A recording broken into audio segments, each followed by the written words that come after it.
Hallo! Wir beschäftigen uns heute wieder mit Datenbanken und sprechen diesmal darüber, wie wir Ergebnisse von SQL-Abfragen noch zielgenauer machen können. Im Ergebnis einer SQL-Abfrage können nämlich manchmal identische Zeilen vorkommen, was das Ergebnis unübersichtlich und ungenau macht. Lasst uns rüber in die Bäckerei gehen, dort sehen wir uns die Lösung dieses Problems genauer an.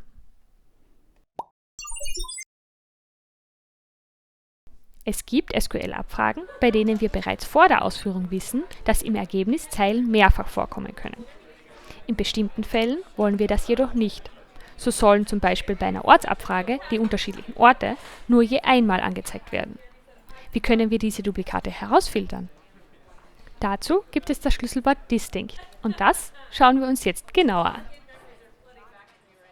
Hier sehen wir den generellen Aufbau einer SQL-Abfrage. Das Schlüsselwort distinct kommt nun direkt hinter das select. Danach folgen die Namen der Spalten, die wir ohne Mehrfachanzeige darstellen wollen. Aber sehen wir uns das besser gleich an einem Beispiel an. Da wir hier in einer Bäckerei sitzen, suchen wir uns das Beispiel auch gleich aus dieser Domäne.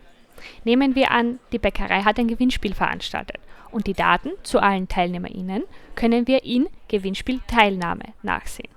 Dort gibt es unter anderem die Spalten Vorname, Nachname, Postleitzahl und Ort. Wir möchten nun wissen, aus welchen Orten Personen teilgenommen haben. Dazu schreiben wir zunächst unsere Abfrage, noch ohne Beachtung der Mehrfacheinträge.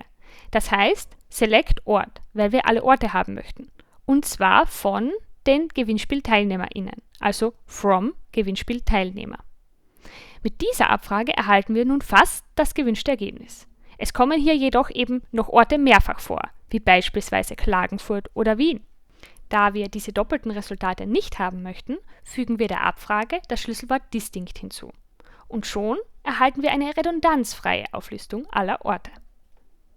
Zu beachten ist, dass auch fehlende Daten, sogenannte Null-Werte, das heißt es wurde kein Ort angegeben, ebenfalls zu einem Eintrag zusammengefügt werden. Da man am Gewinnspiel nur einmal teilnehmen darf, möchten wir nun alle Personen, die mehrmals teilgenommen haben, nur einmal im Ergebnis anzeigen. Wir wenden distinct somit auf mehrere Spalten gemeinsam an, und zwar auf Ort, Vorname und Nachname. Die Überprüfung auf Duplikate erfolgt dann genau auf diese Spaltenkombination. Daher scheint Frau Sarah Weiß aus Klagenfurt nur mehr einmal im Ergebnis auf. Wie wir sehen, gibt es zwar auch zwei Personen mit dem Namen Dieter Schwarz, die am Gewinnspiel teilgenommen haben, jedoch werden diese nicht zusammengefasst, da einer in Graz und einer in Villach wohnt.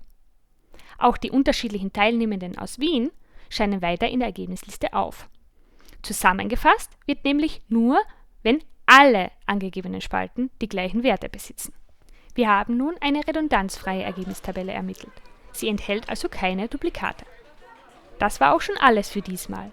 Wir wissen nun, wie wir das Schlüsselwort distinct anwenden können, um damit unsere Ergebnisse redundanzfrei, also ohne Mehrfacheinträge, zu gestalten. Bis zum nächsten Mal!